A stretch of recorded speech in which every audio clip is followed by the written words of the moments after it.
Hello friends, नमस्कार। आज हम बसंती के साथ साथ गब्बर को भी नचाने वाले हैं, क्योंकि आज हमारे पास बहुत सारे हिंदी के ऐसे शब्द हैं जिनको हमें जो है इंग्लिश में लिखना नहीं आता है। जब भी हम कोई चैट पे एसएमएस लिखते हैं तो उन शब्दों में भी हम जो है इंग्लिश के बनाने में गलती करते हैं। जैसे यहाँ पर कुछ शब्द हैं, जैसे रंगा लिखना है, गतः लिखना है, या फिर अतः लिखना है, या फिर बंदर लिखना है, या अंदर लिखना है। तो इनको लिखने की क्या ट्रिक होती है, मैं ट्रिक के अकॉर्डिंग आपको बताने वाला हूं। तो चलिए देर न करते हुए क्लास को स्टार्ट करते हैं। यहाँ पर आज मैंने टॉपिक लिया है दोस्तों, हिंदी से अंग्रेजी बनाना सीखे। जैसे यहाँ पर लिखा है गंगा। देखिए ग के लिए हम क्या लगाते हैं, ग के लिए हम यूज करते हैं जी, ठीक है ना। और देखिए अंक की मात्रा, ये अंक की मात्रा है, अंक के लिए हम क्या लिखते हैं, ए एन। याद रखना है, जहां भी अंक का बिंदु या अंक की मात्रा आए उसके लिए आप ए एन यूज करेंगे, ठीक है।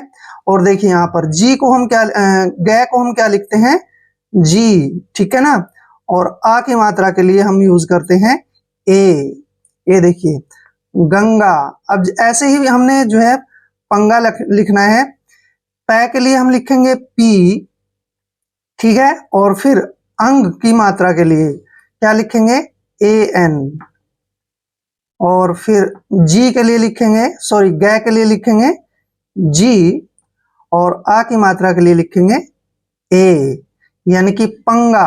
अब देखिए रंगा को बड़ी आसानी से आप लिख सकते हैं। रै के लिए हम क्या लिखते हैं, आर, ठीक है। और अंक की मात्रा के लिए हम लिखेंगे ए एन, क्लियर। और ग के लिए लिखेंगे हम जी, और आ की मात्रा के लिए ए लिखेंगे, रंगा। हो गया ना। ऐसे ही देखिए फंदा। अब ये आधा नया लिख दिया है, या फिर यहां पर हम अंक की मात्रा लगा देते, एक ही बात होती है। फै के लिए लिखेंगे हम एफ, ठीक है। और इस आधे नए के लिए भी हम ए एन लिखेंगे, या फिर यहां पर अंक की मात्रा लगा देते हैं तो उसके लिए भी ए एन ही लिखते हैं। और द के लिए क्या लिखेंगे, डी, और आ की मात्रा के लिए ए, फंदा, ठीक है ना। अब देखिए गंदा लिखना है, मान लीजिए हमने जी के लिए सॉरी ग के लिए हम लिखेंगे जी, और अंक की मात्रा के लिए लिखेंगे ए एन। और द के लिए लिखेंगे हम डी, और आ की मात्रा के लिए ए, यानी कि गंदा। अब इन्हीं सभी शब्दों में आप एक चीज देख सकते हैं कि अंक की मात्रा के लिए हमने किस चीज का इस्तेमाल किया है, ए एन का, ठीक है ना। A N, A N, A N, A N, clear. अब देखिए हमने लिखना है चंदन। चंदन, च के लिए हम क्या लिखते हैं, सी एच, ठीक है। और देखिए अब जो मैंने बताया था आपको, आधा नए के लिए आपने क्या लिखना है, आधा नए के लिए हम लिखते हैं ए एन। क्या लिखते हैं, ए एन। और अब लिखना है हमने द के लिए हम लिखते हैं डी, और डी के तुरंत बाद हम ए लगाएंगे। क्यों लगाएंगे, क्योंकि जहां पर दो व्यंजन इकट्ठे आते हैं, जैसे द और न, ठीक है, दो कॉन्सोनेंट है, ये दो व्यंजन हैं। अब जब भी दो व्यंजन इकट्ठे आते हैं तो एक व्यंजन के तुरंत बाद ए लगेगा, ठीक है, ये ध्यान रखना है। और एन के लिए न लगाएंगे, सॉरी एन के न के लिए एन लगाना है, चंदन। अब ऐसे ही हमने लिखना है वंदन। वंदन में देखिए वी के लिए हम लगाएंगे, सॉरी वह के लिए वी लगाएंगे, और अंक की मात्रा के लिए ए एन का यूज करेंगे।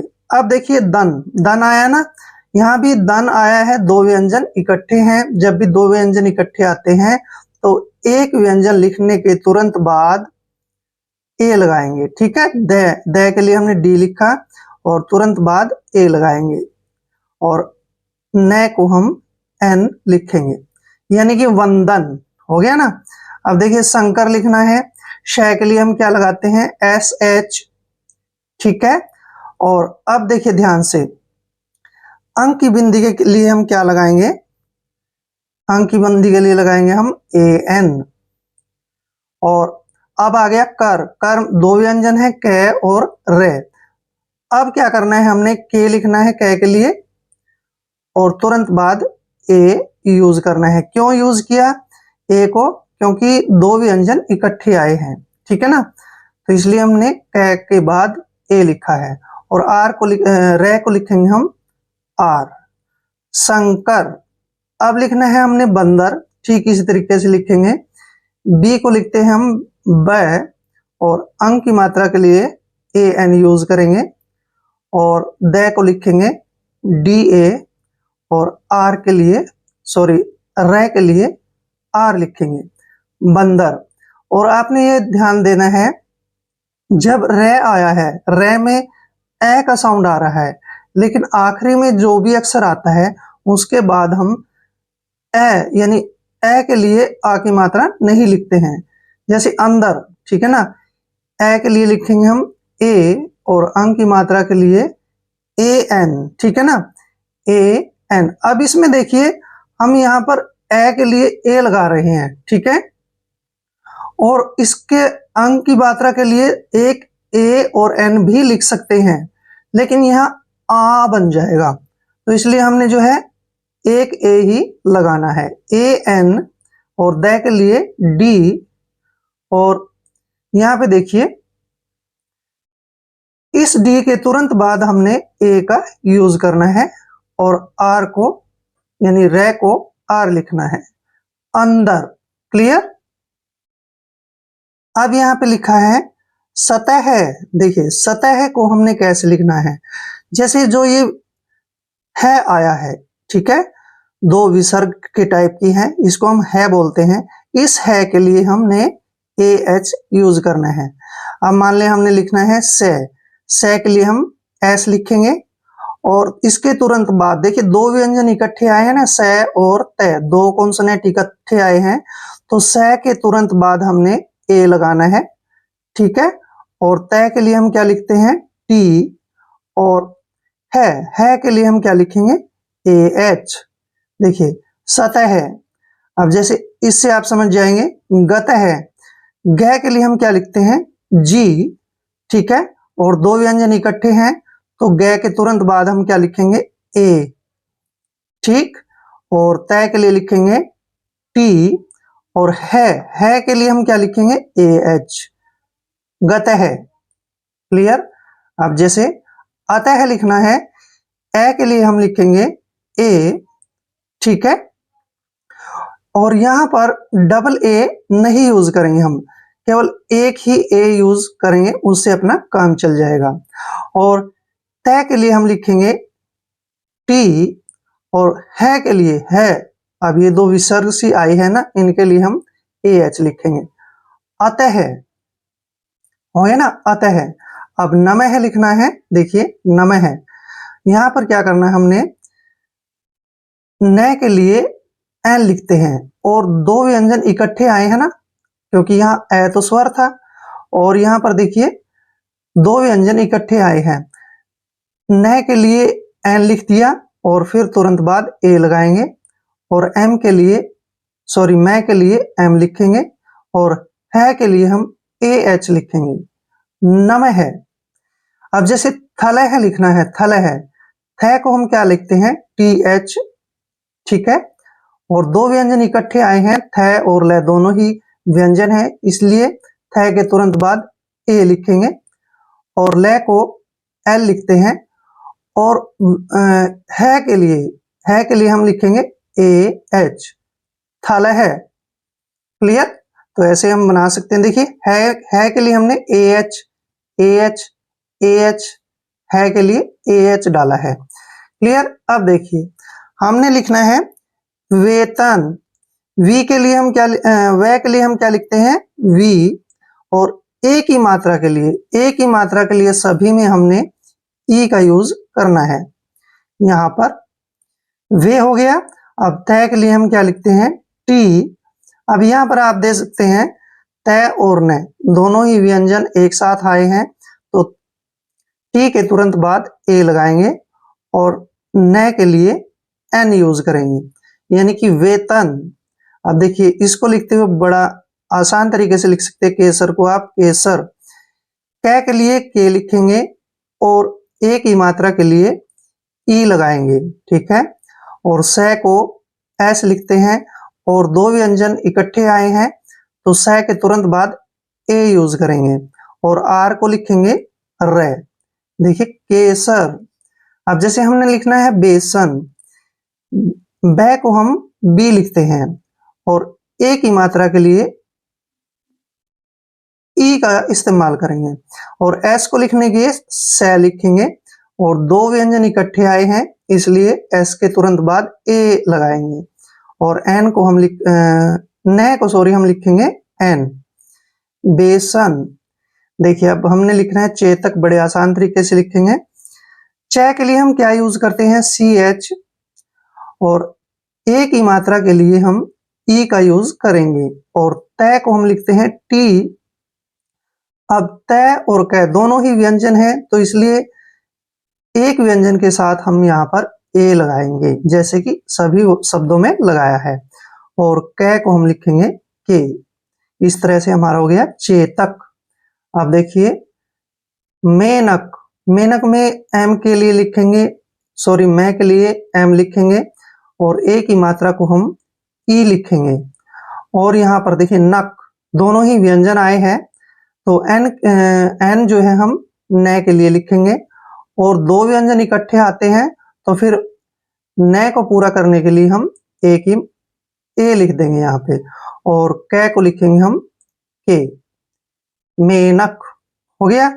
तो यहाँ पर देखिए ध्यान से हमने क्या यूज किया है, ए की मात्रा के लिए सभी में ई लगाया है तो ऐसे शब्दों को लिखते समय आप यहाँ पर ए की मात्रा के लिए ई का यूज करेंगे। क्लियर। अब जैसे पैसा, देखिए आई की मात्रा के लिए हमने क्या यूज करना है, ठीक है।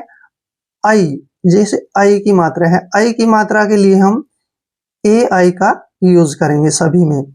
जैसे पैसा, पै को हम क्या लिखेंगे, सॉरी हाँ पै को हम लिखेंगे पी। अब आई की मात्रा के लिए आपने ए आई लिखना है, ए आई, और स के लिए हम लिखेंगे एस और आ की मात्रा के लिए लिखेंगे ए। पैसा, ठीक है। अब देखिए मैदा, मैदा। अब मैं के लिए हम लिखेंगे एम और आई की मात्रा के लिए हमने लिखना है ए आई। मई हो गया ये मई, और द के लिए यूज करेंगे हम डी और आ की मात्रा के लिए ए लगाएंगे। देखिए मैदा। अब हमने वैसा लिखना है, बिल्कुल ऐसे ही लिखेंगे। वै के लिए हम यूज करेंगे वी और आई की मात्रा के लिए हम क्या यूज कर रहे हैं, ए आई। वाई हो गया है वाई। सा, एस को लिखेंगे से, ठीक है, यानी से को एस लिखना है और आ की मात्रा के लिए ए लिखेंगे। वैसा। अब देखिए हमने पैर लिखना है, पैर, ठीक उसी तरीके से पै को हम पी लिखते हैं और आई की मात्रा के लिए क्या लगाएंगे, ए आई, ठीक है, और रे को हम आर लिखेंगे। पैर, देखिए पैर हो गया ना। अब देखिए हमने लिखना है गैर। गैर कैसे लिखेंगे, गै के लिए हम जी लगाएंगे और आई की मात्रा के लिए हमने ए आई यूज करना है और रे को हम आर लिखते हैं, ठीक है ना, गैर। अब यहां पर आप देख सकते हैं आई की मात्रा के लिए हमने सभी में ए आई ए आई ए आई यूज किया है। क्लियर। ऐसे वर्ड को आप ऐसे लिख सकते हैं। अब देखिए इससे थोड़ा सा मुश्किल और है लेकिन हम आसान बनाएंगे। अब हमने लिखना है औरत। देखिए औ की जो मात्रा होती है, औ की मात्रा के लिए हमने क्या यूज करना है, ए यू। औ की मात्रा के लिए ए यूज करना है। अब हमने लिखना है औ। औ को हम क्या लिखते हैं, ए यू।